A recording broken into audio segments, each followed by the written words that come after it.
In the future, I think emotional intelligence will be one of several abilities that we need. Another, of course, is cognitive ability, IQ, and maybe AI will take over more and more of that. However, emotional intelligence is a human ability and will always remain so.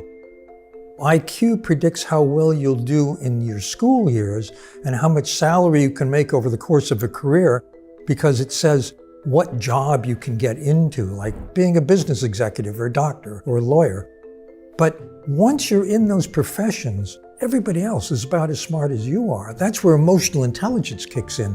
People who emerge as outstanding performers or the best leaders have high emotional intelligence, and their IQ is not that relevant at that point. Emotional intelligence is a set of personal skills that we learn in life. It's a combination of self-awareness, managing your emotions well, empathy, tuning into other people, and putting that all together to have harmonious or effective relationships. Emotional intelligence has been talked about for centuries. Philosophers were talking about know thyself, that's self-awareness. But when I wrote the Emotional Intelligence book in '95, it was the first time that for a popular audience, emotional intelligence had become well known. I was a science journalist at the New York Times back then, and I'd been covering a decade of research on the brain and emotion. And in doing so, I came across a very obscure article called Emotional Intelligence, and I loved the title. It was by Peter Salovey, who's just stepping down as the president of Yale University, and his then graduate student, John Mayer.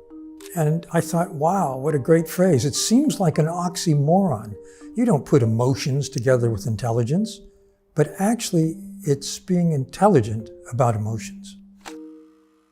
When I wrote Emotional Intelligence, I was actually thinking of bringing it to schools. It seemed to me that kids should learn from the get-go how to manage themselves, how to tune into themselves, how to tune into other people, how to get along, how to behave well, and so on. I was a big advocate of what's now called social emotional learning. And from early on, my view of emotional intelligence hasn't really changed much, but I integrated it with findings from research on outstanding performers. And I saw that different abilities of high performers, like being able to manage your emotions, fit well in the model. And now I talk about 4 domains of emotional intelligence, and then 12 particular competencies of people who are high in emotional intelligence. Self-awareness means you know what you're feeling, you know how it shapes your perceptions and your thoughts and your impulse to act. We find in our research that people low in self-awareness are unable to develop strengths very well in other parts of emotional intelligence. People who are high in self-awareness, however, are able to develop excellence across the board.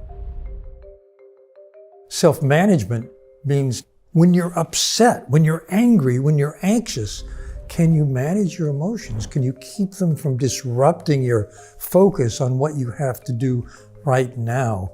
We're having more instances of road rage, of shootings, of people blowing up at other people.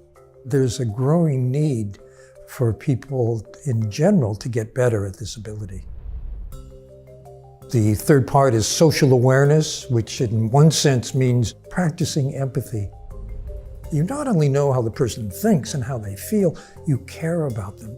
This is what you want in your parents. This is what you want in your spouse. This is what you want in your lover. This is what you want in your friends. And this is what you want in your teachers, doctors, leaders of any kind, people who have influence. The fourth part of emotional intelligence is relationship management. Can you handle conflicts well? Can you keep yourself calm and listen to the other person? Are you being an effective communicator?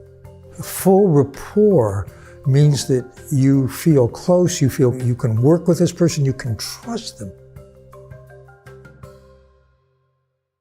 Unlike IQ, which barely budges over the course of our life, emotional intelligence can change. It's learned and learnable.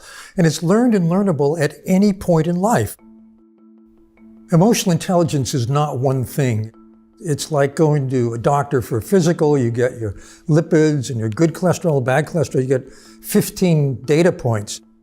Emotional intelligence is a set of abilities, and each of us has strengths and limitations across that spectrum.